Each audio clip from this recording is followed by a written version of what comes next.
3.5 centimetre त्रिज्या का एक वृत्त खींचे, इसके परिगत एक समबाहु त्रिभुज की रचना करें। 3.5 सेंटीमीटर क्या कर रहा है? 3.5 सेंटीमीटर त्रिज्या का एक वृत्त खींचे, इसके परिगत एक समबाहु त्रिभुज बनाए। तो हम पहले क्या करेंगे? 3.5 सेंटीमीटर स्केल से नाप लेंगे, प्रकार लेके। ये रखे, पहले 0 पर रखेंगे और 3.5 सेंटीमीटर, तो 3.5 सेंटीमीटर नाप लेंगे। 5 सेंटीमीटर नाप लिए। अब इसका वृत्त खींच लेंगे 3.5 सेंटीमीटर का।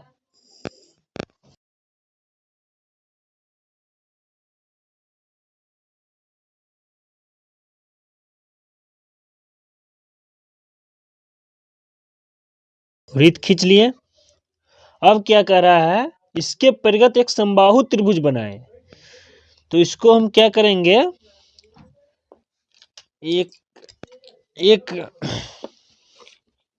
एक रेखा अपने मन से केंद्र से खींच लेंगे। ये हो गया केंद्र। केंद्र से एक अपने मन से इसको एक रेखा खींच लेंगे। अब इसको हम क्या करेंगे? इस रेखा पर से हम इस 120 डिग्री का कोण काटेंगे। क्या काटेंगे? 120 डिग्री का कोण काटेंगे। तो 120 डिग्री का कोण कैसे कटाएगा? देखिए,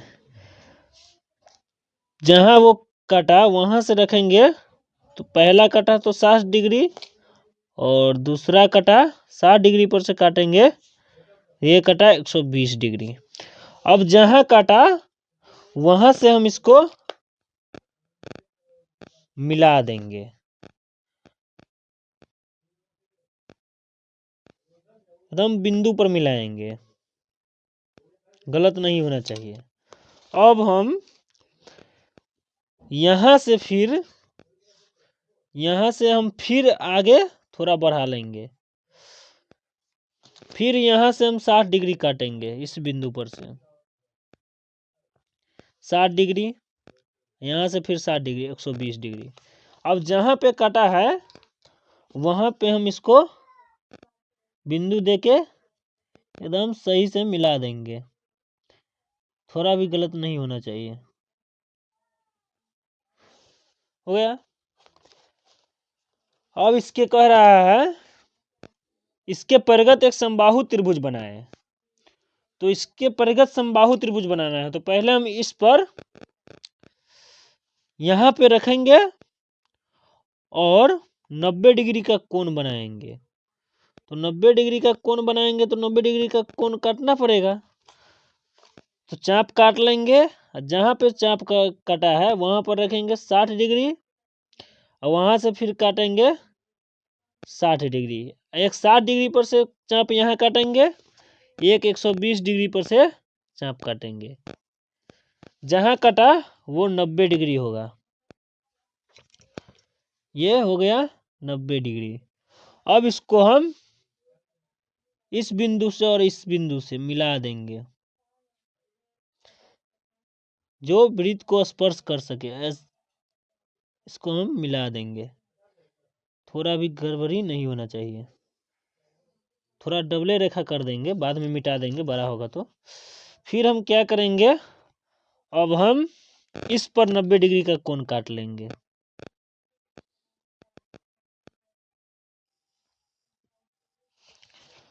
पहला कोण काटे तो 60 डिग्री, दूसरा काटे 120 डिग्री। अभी 60 डिग्री पर से एक चाप काटेंगे, फिर 120 डिग्री पर से एक चाप काटेंगे। 60 डिग्री पर से काट लेंगे। थोड़ा बढ़िया से गलती हो गया, काट लिए। अब ये जहां पे कटा 90 डिग्री वहां से फिर इसको मिला देंगे।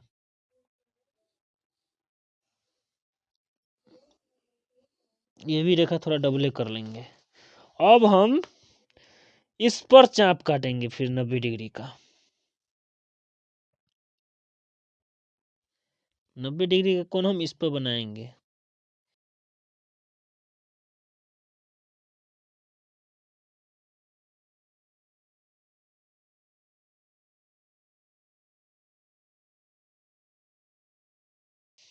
प्रकाल थोड़ा घसक रहा है। अब यहाँ पे जहाँ पे कटा वहाँ से 60 डिग्री, फिर वहाँ से 120 डिग्री, या फिर 60 डिग्री पर से एक चाप काटेंगे हम ऊपर। मिस्टेक नहीं होना चाहिए, हमको मिस्टेक हो रहा है, आप लोगों को नहीं होना चाहिए। 60 डिग्री, फिर यहाँ से हम एक चाप काटेंगे 120 डिग्री पर से, जहाँ कटा वो 90 डिग्री का कोण बना। अब वहाँ पे हम एक बिंदु दे देंगे जहाँ पे कटा है, उस बिंदु से और इससे हम उसको मिला देंगे। देखिए अब हम जो फालतू है हम उसको मिटा भी देंगे या रहने भी देंगे। अब हम 120 डिग्री का कोण काटे हैं तो इसको 120 डिग्री दे देंगे। 120 डिग्री, 120 डिग्री, इसका नाम ए दे देंगे, इसका नाम बी दे देंगे, इसका नाम सी दे देंगे। अब क्या कह रहा था, 3.5 सेंटीमीटर का 3.5 सेंटीमीटर त्रिज्या का एक वृत्त खींचे, तो वृत्त खींच लिए हैं। अब इसके परिगत एक समबाहु त्रिभुज बनाए, तो समबाहु त्रिभुज बन गया। नाप लीजिएगा, इसका सभी भुजा समान होगा, एक समान। समबाहु त्रिभुज किसे कहते हैं, जिसकी सभी भुजाएं समान हो उसे समबाहु त्रिभुज कहते हैं। इसके परिगत के मतलब वृत्त के बाहर, और अंतर्गत रहता तो वृत्त के अंदर बनता। फाइनल है।